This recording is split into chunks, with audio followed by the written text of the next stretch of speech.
यहाँ कक्षा 10वीं के सभी महत्वपूर्ण सूत्रों को, गणित के जितने भी महत्वपूर्ण सूत्र हैं उनको उदाहरण के साथ सरल भाषा में, शुद्ध हिंदी में समझाया गया है ताकि आप इन्हें आसानी से समझ सके।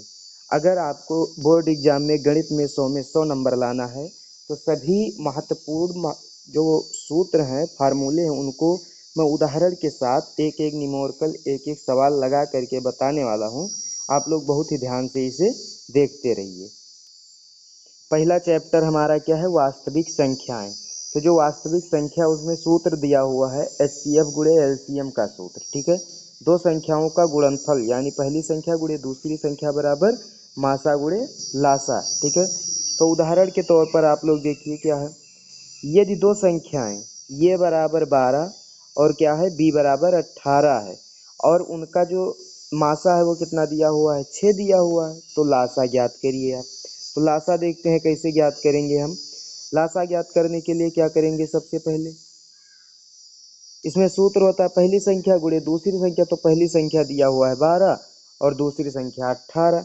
तो पहली संख्या और दूसरी संख्या को जब गुणा करेंगे तो हो जाएगा 216 और मासा दिया हुआ है 6 और लासा निकालना है। तो लासा क्या करेंगे? पाछांतर कर लेंगे लासा को एक तरफ और पहली संख्या दूसरी संख्या को गुणा करेंगे 216 को भाग कर देंगे हम 6 से, फिर आ जाएगा हमारा 36, ठीक है। फिर हमारा दूसरा पार्ट क्या है? बहुपद। बहुपद में हम देखते हैं सूत्र क्या है? शून्यांकों का योग और गुणनफल। तो दो घात बहुपद जो होता है ये x square plus b x plus c के लिए, यही तो होता है दो घात बहुपद, ठीक है। फिर इसका सूत्र क्या होता है? शून्यांकों का योग अल्फा प्लस बीटा, इसका सूत्र होता है माइनस बी अपान ये, ठीक है। इसी प्रकार जो हमारा सूत्र होता है गुणनफल का, गुणनफल का क्या होता है? अल्फा गुणे बीटा यानी कि सी अपान ये। तो इसको अब उदाहरण के साथ देखते हैं क्या है। उदाहरण के साथ देखते हैं जो है बहुपद x square minus 5x plus 6 के शून्यांकों का योग और गुणनफल ज्ञात करना है, ठीक है। तो इसका योग और गुणनफल कैसे ज्ञात करेंगे देखिए आप लोग। यहाँ ये बराबर कितना दिया हुआ है? 1 दिया हुआ है और b बराबर -5, c बराबर 6 दिया हुआ है।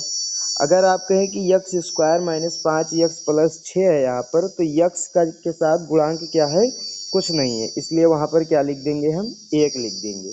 लेकिन -5x, तो यहाँ पर जो x है उसका गुणांक क्या है? b का, यानी b का मान क्या हो जाएगा? -5 हो जाएगा और c का मान क्या हो जाएगा हमारा?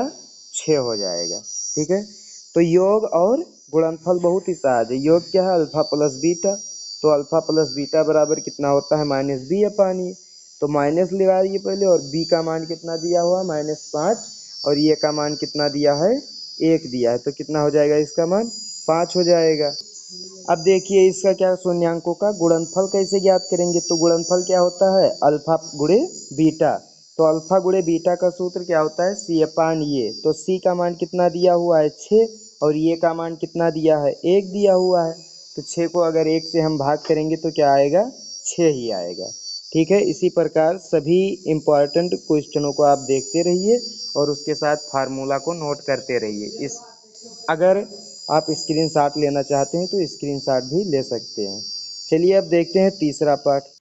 तीसरा पार्ट क्या है हमारा? दो चर वाले रैखिक समीकरण युग्म। दो चर वाले रैखिक समीकरण युग्म, इसमें सूत्र क्या होता है? प्रतिच्छेद करती रेखाएं अद्वितीय हल।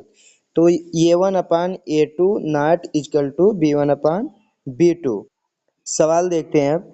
समीकरण 2x, समीकरण क्या दिया हुआ है हमारा? 2x प्लस 3y बराबर 5 और दिया हुआ है 4x, दूसरा दिया हुआ है 4x प्लस 7y बराबर 9 की रेखाएं कैसी होगी? तो आप देखिए इनको रेखाएं कैसी होगी। तो यहाँ पर देखिए, यहाँ a1/a2 बराबर कितना हो जाएगा? 2/4 बराबर, इसको अगर काटेंगे तो 1/2 और क्या हो जाएगा? b1/b2 बराबर हो जाएगा 3/7।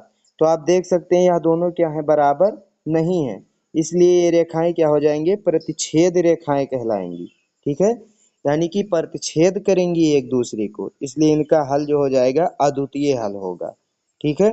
अगले पाठ में हम चलते हैं चौथे पाठ में। देखिए चौथे पाठ में देखते हैं द्विघात समीकरण, ठीक है। द्विघात समीकरण में जो सूत्र होता है पहले देखिए विविक्तर का, डी बराबर इसका सूत्र क्या होता है, बी स्क्वायर माइनस 4ac।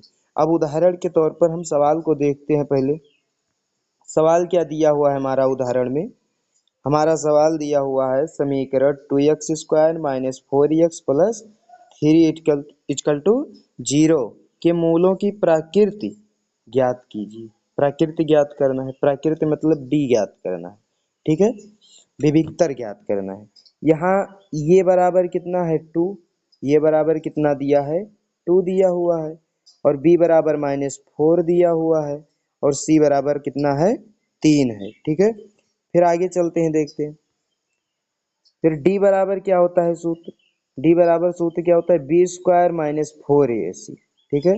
तो बी स्क्वायर, बी कितना दिया है -4, तो 4 का -4 का स्क्वायर करेंगे, और माइनस तो सूत्र में होता है माइनस का चिन्ह लगाएंगे, ठीक है। फिर 4ac, तो 4 का 4 लिख देंगे, ये दिया हुआ है हमारा 2 तो 2 लिखेंगे, और फिर क्या दिया हुआ है c, तो c हमारा 3 दिया हुआ है, ठीक है। तो इसको जब हम हल करेंगे तो हल करने पर देखो क्या आता है। जब इसको हल करेंगे तो -4 का जब स्क्वायर करेंगे तो हम कितना आएगा 16, और -24, ठीक है। तो -24 कहाँ से आता है, देखो 3 दूना 6 और 6 चौको 24, -24। 16 में से जब 24 घटाएंगे कितना आ जाएगा, -8 आएगा, ठीक है। चूंकि जो डी होता है हमारा 0 से कभी छोटा होता है ना, बड़ा नहीं हो सकता, ऋणात्मक है। क्या देख रहे हैं आप लोग कि जो डी हमारा है वो 0 से क्या है, छोटा है, -8 आया है, ठीक है। तो क्या है, यह ऋणात्मक है, घटाव है ना, ऋण में है इसका मान, इसलिए इसके जो वास्तविक मूल है वो नहीं होंगे, कभी वास्तविक मूल नहीं हो सकते। अगला पार्ट देखिए क्या है, समांतर श्रेणी। इसमें सूत्र क्या है, यनवा पद। यनवा पद यानी कि समांतर श्रेणी दे दिया जाएगा, जैसे समांतर श्रेणी 1,2,3,4 ऐसे ऐसे करके दे दें, या फिर 2,4,6,8 करके दे दें। उसके बीच का जो अंतर होता है वो समान है, उसी को कहते हैं समांतर श्रेणी, ठीक है। तो देखिए इसका जो सूत्र होता है क्या होता है, यनवा पद का सूत्र ये n बराबर ये प्लस n कोष्टक के अंदर n-1, फिर कोष्टक के बाहर इंटू डी यानी गुणे डी, डी मतलब डिफरेंस, ठीक है। फिर उदाहरण के तौर पर देखिए क्या है, उदाहरण देखते हैं। एपी यानी क्या दिया हुआ है, समांतर श्रेणी 2,5,8,11 डॉट डॉट का क्या करना है, 10वां पद ज्ञात करना है। 10वां पद यानी कि यनवा पद का सूत्र लगेगा, इसमें 10वां पद ज्ञात करना है। तो 10वां पद के लिए क्या करेंगे, देखिए 10वां पद के लिए हम क्या करेंगे, यहाँ प्रथम पद कितना दिया हुआ है 2 दिया हुआ है, सार्वधातर यानी डी डिफरेंस कितना दिया है 5-3। दूसरे पद से क्या करेंगे, पहला पद जब घटाएंगे तो क्या हो जाएगा, डिफरेंस आ जाएगा, या फिर तीसरे पद से दूसरा पद घटाएंगे, या फिर क्या करेंगे हम लोग, पांचवें पद से चौथा पद यानी कि एक पद से उसके एक पहले पद से घटाएंगे, तब क्या आएगा, डिफरेंस आएगा, ठीक है। तो डी बराबर कितना हो गया 3, और यन बराबर 10 यानी 10वां पद यनवा पद ज्ञात करना है। तो इसका सूत्र लगाइए, तो ये 10 बराबर क्या हो जाएगा 2, फिर प्लस, फिर कोष्टक के अंदर क्या हो जाएगा n-1, तो n का मान 10 है और -1, ठीक है। और गुणे डी, तो डी का मान क्या है 3, तो गुणे में 3 हो जाएगा। फिर यहाँ देखिए क्या हो जाएगा 2 कोष्टक के अंदर 10-1, तो इसको घटाएंगे तो कितना बचेगा 9, ठीक है। फिर गुणे में 3, फिर आगे हल करिए तो क्या आ जाएगा, पहले गुणा करेंगे 9 त्रिक 27 और 2, तो इसको जोड़ने पर क्या आ जाएगा हमारा, देखिए 29 आ जाएगा, ठीक है। तो यनवा पद हमारा क्या हो जाएगा 29 हो जाएगा। कभी कभी दे दिया जाता है कि देखिए यनवा पद निकालने का सूत्र सवाल के साथ बता दिया हूँ। फिर कभी कभी आ जाता है यन पदों का योग, कुछ पद दे दिए जाएंगे फिर उनका योग निकालना होगा। जैसे दे दिया जाए 1 से 100 तक के सभी संख्याओं का योग, उन सभी के बीच का जो अंतर होता है 1-1 होता है ना, इसलिए वह समांतर श्रेणी कहलाएंगे। इसी प्रकार दे दिया जाए कि 2 से लेकर के 200 तक सभी सम संख्याओं का योग, तो अगर क्या दे दी जाए यन पदों का योग यानी कि यसियन निकालना है, तो यसियन का सूत्र क्या होता है देख लीजिए, n/2 फिर कोष्टक के अंदर 2a प्लस फिर कोष्टक के अंदर n-1 इंटू डी, फिर बड़े कोष्टक से बंद कर दिया जाएगा। या फिर एक सरल सूत्र होता है, देखिए उससे भी छोटा, यस एन बराबर एन बाई टू, फिर कोष्टक के अंदर ये प्लस ये एन। ठीक है, अब चलते हैं हम छठा पाठ पर। छठे पाठ में देखिए, छठा पाठ हमारा क्या है, निर्देशांक ज्यामिति। ठीक है, निर्देशांक ज्यामिति में जो दूरी का सूत्र होता है, दो बिंदु दिए होते हैं उनके बीच दूरी का सूत्र। ठीक है, दूरी का सूत्र क्या होता है, पूरे में अंडर रूट पहले चढ़ा लीजिए, फिर हो जाएगा x2 माइनस x1। कभी कभी x1 माइनस x2 हो जाता है, तो जैसे इधर हो जाएगा x2 माइनस x1, उसी प्रकार इधर y2 माइनस y1 रहेगा। अगर इधर x1 माइनस x2 हो गया तो इधर भी y1 माइनस y2 रहेगा। ठीक है, तो जो लिखा है उसको पहले देखिए, x2 माइनस x1 का होल स्क्वायर करेंगे, फिर प्लस लगा करके दूसरे क्वेश्चन में y2 माइनस y1 का होल स्क्वायर करेंगे, फिर पूरे के ऊपर क्या करेंगे, रूट लगा देंगे। ठीक है, ये हमारा हो गया दूरी का सूत्र। एक सवाल दिया हुआ है, इसको हल करते हैं, चलिए देखते हैं। बहुत ही सरल सवाल है, ऐसे ही सभी सवाल होते हैं, ध्यान से देखते रहिए बस। इसमें क्या दिया है उदाहरण में देखिए, बिंदु ये दिया है 1,2 और बिंदु बी कितना दिया है 4,6। इसके बीच की दूरी ज्ञात करनी है, दूरी का सूत्र भी बताया ही है। ठीक है, तो क्या होता है x2 माइनस x1, तो x2 कितना दिया हुआ है, x2 कितना दिया हुआ है 4, और माइनस 1 कर देंगे x1 का मान। ठीक है, तो 4 माइनस 1 का क्या करेंगे, स्क्वायर करेंगे, और फिर प्लस क्या हो जाएगा हमारा y2 माइनस y1, तो y2 हमारा क्या है 6 है, और y1 हमारा क्या है 2 है। ठीक है, तो 6 माइनस 2, फिर इसका क्या करेंगे, होल स्क्वायर करेंगे हम। तो जब 6 माइनस 2 का होल स्क्वायर करेंगे और 4 माइनस 1 का होल स्क्वायर करेंगे, तो 4 में से 1 घटाओगे तब कितना 3 बचेगा, इसका स्क्वायर कर दे। फिर प्लस 6 में से 2 घटाएंगे तब कितना बचेगा 4, इसका स्क्वायर कर दे। ठीक है, तो इसका जब स्क्वायर करेंगे तब कितना हो जाएगा, 3 तिरिक का 9 हो जाएगा, और 4 चौक 16। इसको हल करने पर कितना आ जाएगा हमारा 25 आ जाएगा। ठीक है, अगर सभी फार्मूलों का जो होता है उदाहरण में बताऊंगा तो बहुत ही लॉन्ग वीडियो बन जाएगा, इसलिए सभी फार्मूला मैं बताए दे रहा हूं, और आप लोग किताब पर या फिर हमारे ही चैनल पर देख लीजिए, अगले वीडियो में इसका सवाल भी मिल सकता है। और आप लोग देखिए, जो दूसरा सूत्र हमारा क्या है, विभाजन सूत्र। विभाजन सूत्र में क्या है, रेखा को विभाजन करना रहता है अनुपात में, तो उसका सूत्र देखिए क्या होता है, यम1 x2 प्लस m2 x1 बटे यम1 प्लस m2।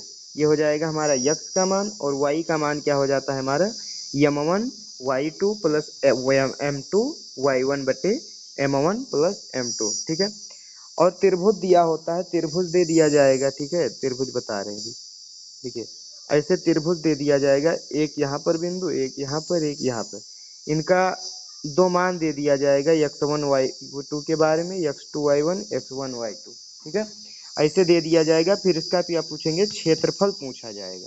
तो क्षेत्रफल का जो सूत्र होता है, देखिए क्या होता है क्षेत्रफल का सूत्र, क्षेत्रफल का सूत्र होता है त्रिभुज का क्षेत्रफल का सूत्र, जिसके तीनों भुजाओं का निर्देशांक दिया होता है। ठीक है, तो 1/2, फिर कोष्टक के अंदर हो जाएगा x1, फिर कुछ छोटे कोष्टक के अंदर y2 माइनस y3, फिर प्लस का निशान लगाएंगे, फिर उसके बाद y2 लिखेंगे, फिर छोटे कोष्टक के अंदर रहेगा y3 माइनस y1। ठीक है, फिर छोटा कोष्टक बंद हो जाएगा, फिर प्लस का निशान लगाएंगे, उसके बाद क्या करेंगे x3, फिर क्या हो जाएगा y1 माइनस y2। ठीक है, ये हमारा निर्देशांक ज्यामिति के फार्मूले थे। अब हम आ गए हैं 7वें पाठ पर, त्रिकोणमिति का परिचय। चलिए देखते हैं त्रिकोणमिति का परिचय। इसमें क्या है, मूल अनुपात होते हैं। ठीक है, तो इसका जो सूत्र हम अभी बताए दे रहे हैं, देख लीजिए आप लोग सभी सूत्र को। सूत्र देखिए क्या है, sine theta, cos theta, tan theta, cosec theta, sec theta, cot theta, ये सब अनुपात होते हैं इनके। इनके बीच का जो संबंध होता है, देखिए संबंध, टेन थीटा बराबर साइन थीटा बटे कास थीटा, और काट थीटा बराबर कॉस थीटा बटे साइन थीटा, और कॉसेक थीटा बराबर 1/, साइन थीटा। ठीक है, फिर देखिए सर्व समीकरण, देखिए क्या होती है, sine square theta plus cos square theta बराबर 1। ठीक है, और फिर हो जाएगा 1 प्लस टेन स्क्वायर थीटा बराबर सेक स्क्वायर थीटा, फिर अगला हो जाएगा 1 प्लस काट स्क्वायर थीटा बराबर कोसेक स्क्वायर थीटा। इससे रिलेटेड चलो एक सवाल हम बताए दे रहे हैं आप लोग को। क्या है सूत्र जो इसका है, त्रिकोणमितीय सर्वसमीका। तो sine square theta plus cos square theta एक होता है। इस सूत्र से संबंधित एक सवाल देखिए, यदि साइन थीटा बराबर कितना दिया हो 3/5, तो कास थीटा का मान कैसे निकालेंगे। ठीक है, तो इसका मान कैसे निकालेंगे देखिए आप लोग। 3/5 ये क्या है, साइन थीटा बराबर 3/5 दिया हुआ था, तो 3/5 रख देंगे यहाँ पर साइन थीटा के स्थान पर। इसका स्क्वायर कर देंगे हम, क्योंकि sine square theta plus cos square theta बराबर 1 होता है। तो साइन के जगह पर क्या रख देंगे 3/5। फिर इसको हल करेंगे तो 3/5 का जब स्क्वायर करेंगे तो 9/25 हो जाएगा। 3 3 9 5 25। ठीक है, इसी प्रकार देखिए प्लस में क्या है, कास स्क्वायर थीटा बराबर 1, इसको ऐसे ही लिख देंगे। फिर देखिए आप लोग, कास स्क्वायर थीटा बराबर 1 माइनस 9/25। इधर क्या है 9/25 प्लस कास स्क्वायर थीटा बराबर 1। तो जो 9/25 है उधर जाएगा, क्या हो जाएगा माइनस में हो जाएगा। तो कास स्क्वायर थीटा बराबर हो जाएगा 1 माइनस 9/25। ठीक है, तो 9/25 1 माइनस 9/25 को जब हल करेंगे, 25 एक कम 25 माइनस 9 तो कितना हो जाएगा 16 और बटे 25। ठीक है, इसको क्या लिख सकते हैं देखिए, इस तरफ क्या है कास स्क्वायर थीटा, तो इस तरफ से स्क्वायर हटाने के बाद क्या करेंगे, इधर वर्ग लगेगा, क्योंकि इधर तो स्क्वायर है नहीं कि हटा सके। तो कास थीटा बराबर √16/25। इसको हल करेंगे तब कितना आ जाएगा 4/5 आ जाएगा। चलिए देखते हैं 8वां पाठ जो हमारा क्या है, वृत्तों से संबंधित क्षेत्रफल। तो वृत्तों से संबंधित जो क्षेत्रफल हमारा है, इसमें जो वृत्त में होता है, वृत्त में परिध जो होता है वो क्या होता है हमारा 2πr। वृत्त में जो परिध होता है वो क्या होता है हमारा 2πr। और जो क्षेत्रफल होता है वो क्या होता है πr²। इससे भी हट करके इसमें पूछा जाएगा वृत्तखंड पूछा जाता है, लघु वृत्तखंड और दीर्घ वृत्तखंड। उससे रिलेटेड हम बताने वाले हैं एक सवाल, आप लोग बहुत ही ध्यान से देखिएगा। वो सवाल क्या है देखिए, त्रिज्यखंड का क्षेत्रफल क्या होता है। देखिए त्रिज्यखंड बताने वाले हम इसमें, θ/360 गुणे πr²। इससे रिलेटेड एक सवाल आप लोग बहुत ही ध्यान से देखिएगा, बहुत ही इम्पोर्टेंट सवाल है और यह बोर्ड एग्जाम में आता जरूर है। 7 सेंटीमीटर त्रिज्या वाले वृत्त के उस त्रिज्यखंड का क्षेत्रफल ज्ञात कीजिए जिसका जो केंद्र पर 60 अंश का कोण बनाता है। कितने अंश का कोण बनाता है 60 अंश का कोण बनाता है। थीटा बराबर कितना हो जाएगा हमारा 60 हो जाएगा और 360 नीचे लिख देंगे। इसको काटेंगे तो कितना आ जाएगा हमारा 1/6 आ जाएगा। फिर 22/7 और 7 × 7 यानी कि r² है। पाई का मान कितना होता है 22/7 और r², तो r कितना दिया है 7, 7 का स्क्वायर यानी 2 बार 7 गुणा करेंगे। ठीक, तो 1/7 से हमारा क्या होगा 1/7 कट जाएगा, तो यहाँ पर क्या बचेगा 1/6 बचेगा। इसको जब काटेंगे तो 0 से 0 कट जाएगा, 6 कम 6 36। ठीक है, तो 1/6 गुणे 22 बचेगा और गुणे में 1/7 जो बच गया है वो बचेगा। ठीक है, तो इसको हल करेंगे तो देखो कितना आएगा, इसको हल करेंगे तो आएगा 154/6 और यह क्या है दशमलव में बदल देंगे इसको, सीधा सीधा नहीं कटेगा तो 25.66 सेंटीमीटर स्क्वायर। इसमें और फार्मूले जो होते हैं, क्या होता है एक परिध का होता है और वृत्त का क्षेत्रफल होता है। फिर अगले पाठ में हम चलते हैं 9वें पाठ में, पृष्ठीय क्षेत्रफल और आयतन। जो हमारा 9वां पाठ है पृष्ठीय क्षेत्रफल और आयतन, इसमें सूत्र क्या है, बेलन का आयतन क्या होता है πr²h। ठीक है, हम इससे रिलेटेड पृष्ठीय क्षेत्रफल और आयतन से रिलेटेड जितने भी इसमें आकार आकृति होते हैं उन सभी का क्षेत्रफल बताने वाला हूँ और आयतन बताने वाला हूँ। देखिए आप लोग ध्यान से, अभी क्या बताएं, वृत्त से संबंधित है जो त्रिज्यखंड होता है उसका क्षेत्रफल θ/360 πr² होता है। ठीक है, और फिर चाप की लंबाई अगर पूछा जाए तो θ/360 गुणे 2πr होता है। क्यों, क्योंकि πr² किसका होता है, परिध का होता है या क्षेत्रफल का, बताओ क्षेत्रफल का होता है। इसलिए क्षेत्रफल का जब पूछा जाएगा तो θ/360 लिख करके क्षेत्रफल का सूत्र गुणा कर देंगे। ठीक है, अगर चाप का पूछा जाए यानी परिध, अर्ध परिध या फिर छोटा परिध, उसी को चाप कहते हैं, परिध को ही चाप कहते हैं, ठीक है। तो परिध का सूत्र क्या होता है वृत्त के 2πr, और जब चाप की बात किया जाए तो थीटा बटे 360, जितने अंश के चाप का पूछा जाएगा, जितने अंश के परिध का पूछा जाएगा, थीटा का मान उतना रख दिया जाएगा, ठीक है। वृत्तखंड, वृत्तखंड का जो क्षेत्रफल है, त्रिज्यखंड का क्षेत्रफल माइनस संगम त्रिभुज का क्षेत्रफल, ठीक है।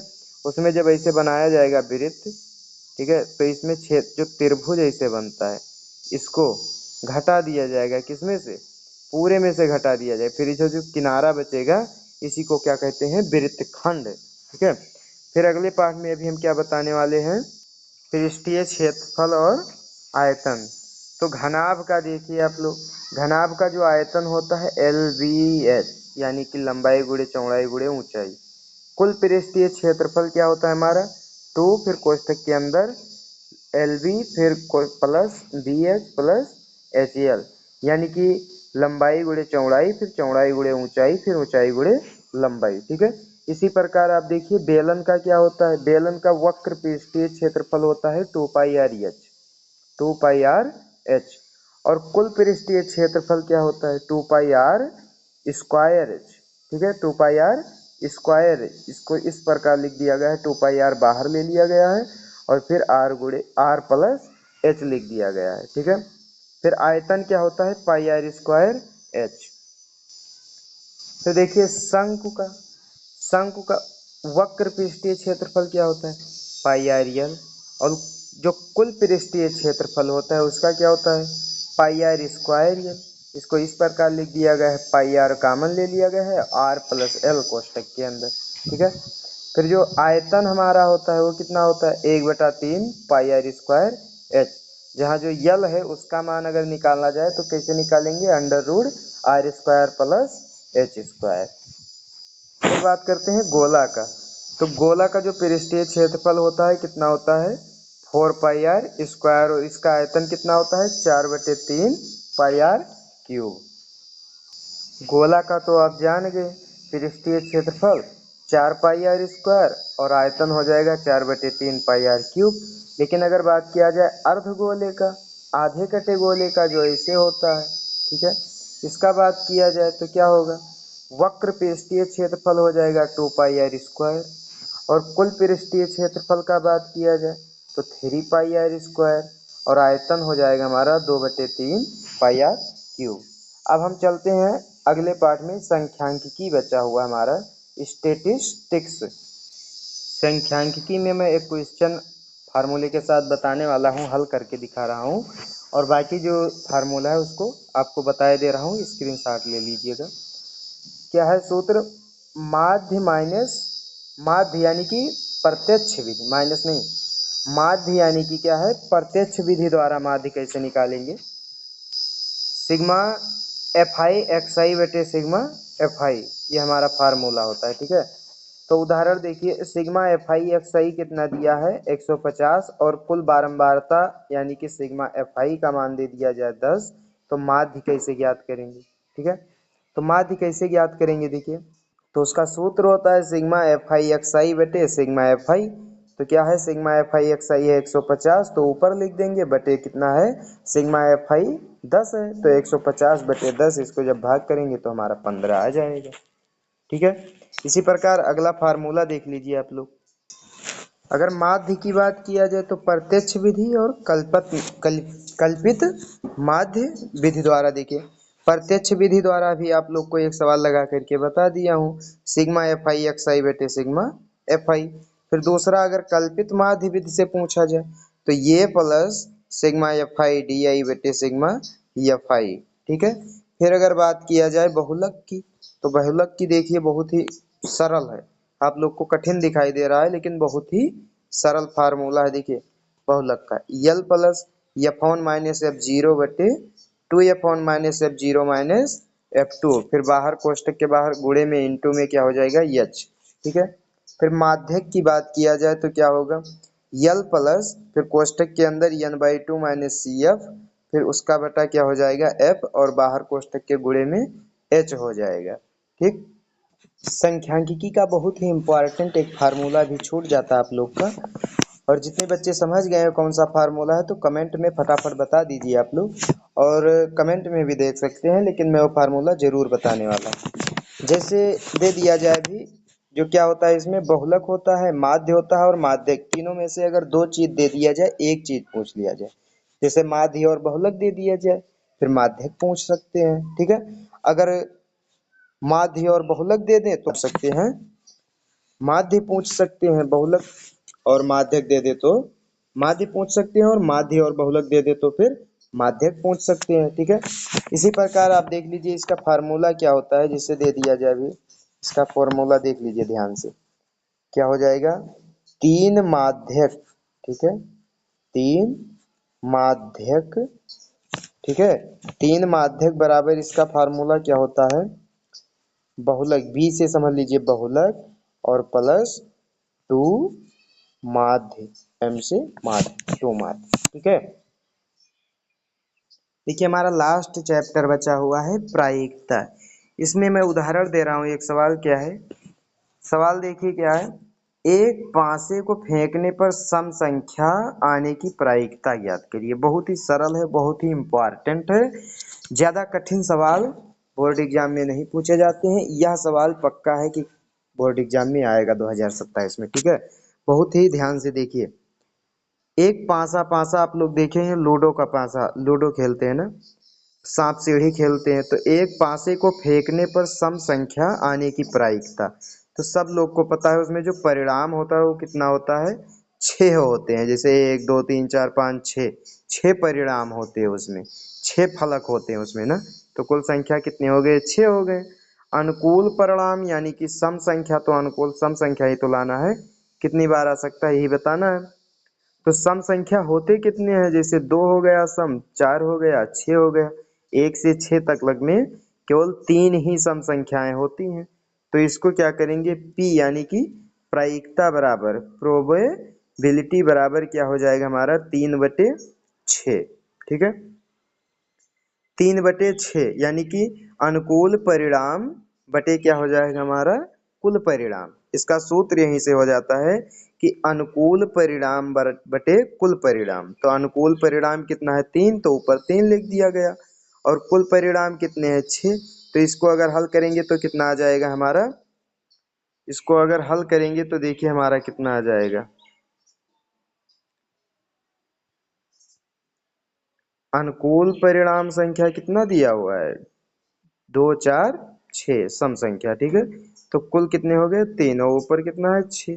तो इसका सूत्र होता है अनुकूल परिणाम बटे कुल परिणाम। अनुकूल परिणाम हमारा 3 है और कुल परिणाम हमारा 6 है, इसलिए क्या हो जाएगा, 3/6। इसको हल करेंगे तो आ जाएगा 1/2, ठीक है। हमारा गणित का सभी फार्मूला यहीं से खत्म हो रहा है। और जितने भी बच्चे क्लास 10 में हमारा वीडियो देख रहे हो, 2027 में बोर्ड एग्जाम देना चाहते हैं, कमेंट में ज़रूर बताएं, वीडियो को लाइक ज़रूर करें, अपने दोस्तों के पास शेयर भी कर दें, और हमारे इस चैनल को सब्सक्राइब जरूर कर ले, ठीक है।